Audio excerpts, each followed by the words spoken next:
Hey guys, gals, putting this up as a raw video, I just don't feel like editing this. If you haven't heard the news, Borg, or Daniel, whatever, he committed suicide. And I'm not going to candy cut this one. They found him this morning. Time zones are kind of weird when we start talking about stuff like this, but they found him this morning, and news has been spreading, and just about everybody's had the same reaction, that shock, that, wait, what? Where'd that come from? And actually, that's why I'm wearing this shirt. He handed me this shirt at Living Legends. And Croatian colors. Myself, I think Kitty, I think Mike, Stead maybe. And I had to wear it with pride, you know. And that was one hell of a weekend too, because first time I met him, he was at the hotel room, and he opened up the hotel room door, and I handed him a 12-pack of Dew. And because that's what he wanted.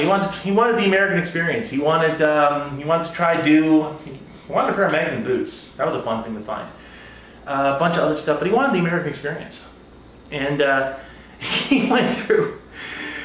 He pounded like 6 or 7 cans of Dew very quickly because he liked the taste. And he started shaking. And we're all like, "How many of those have you drank?" We just forgot to tell him about the caffeine content. We figured he knew. We didn't know. We tried to film some stuff for WebDog, but that kind of fell through.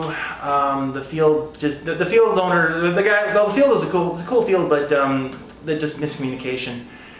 But we played some one-on-one games. We played Legends that weekend, and the fire was just infectious. I mean, at one point I'm hurting. You know, my knees are hurting, my back's hurting, and Borg's just saying, "Come on, we're gonna go out for this next insertion. Let's go, let's go, let's go." And you couldn't say no. You had to do it. And I wish the audio still worked on that one video of his, because you can see I'm just, I'm suffering, but he's just happy, smiling, and just had that. He had the passion. He had that mischief too. It was just there. But I think that's what makes all this shocking. And this is kind of a point that I've been wanting to bring up. Over on Nation, I know it's PB Nation, I know. Some people have been saying some pretty nasty things. Because I think the idea is, oh, well, I've seen his shows, I know what he's like, yeah. But here's the thing, and this goes for anybody who does a web show. And I'm going to be a little bit selfish here because I'm talking to you. For lack of a better term, this is a rather intimate thing, because I'm here in this room, nobody else is in here, no audience. You're probably sitting at home, or you're sitting on a smartphone watching this, and you're feeling like there's a personal communication. I'm talking to you. But there really isn't. This is still a show. This is still me talking to a camera. And what's going on behind the camera, what's going on anywhere else in the world other than in this room, is pretty irrelevant. And I think that's really kind of the point here, is that there's a lot of stuff going on in the background for Borg that was none of our damn business to know about. Just because you like somebody's show does not entitle you to know everything about that person.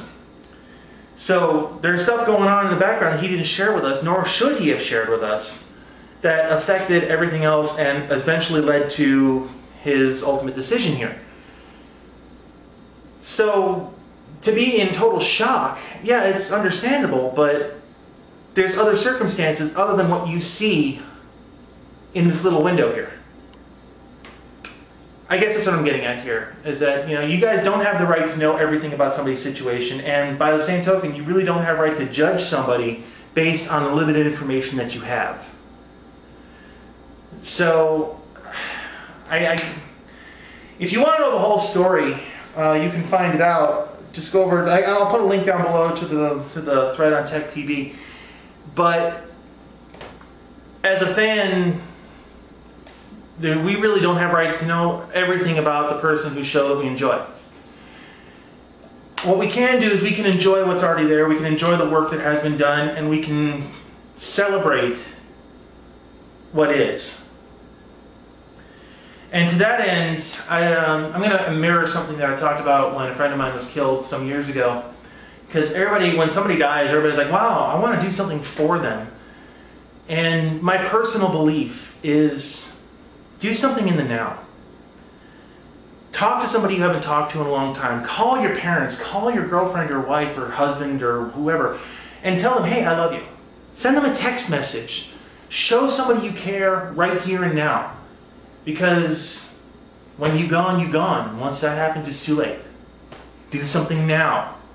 Show your appreciation now. I guess that's the big thing that I wanted to get across.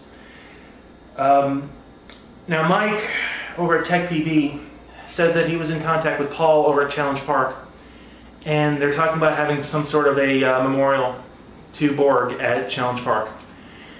And I'm hoping that there is a dedication of some kind at Living Legends 5, because that will make it well worth the time for me going, and make it well worth the time for everybody to go. So to that end, yeah, I think that's all I really need to say on the topic. We will resume normal programming next week, so I'll see you guys then. And for Borg, see you on the other side, bro.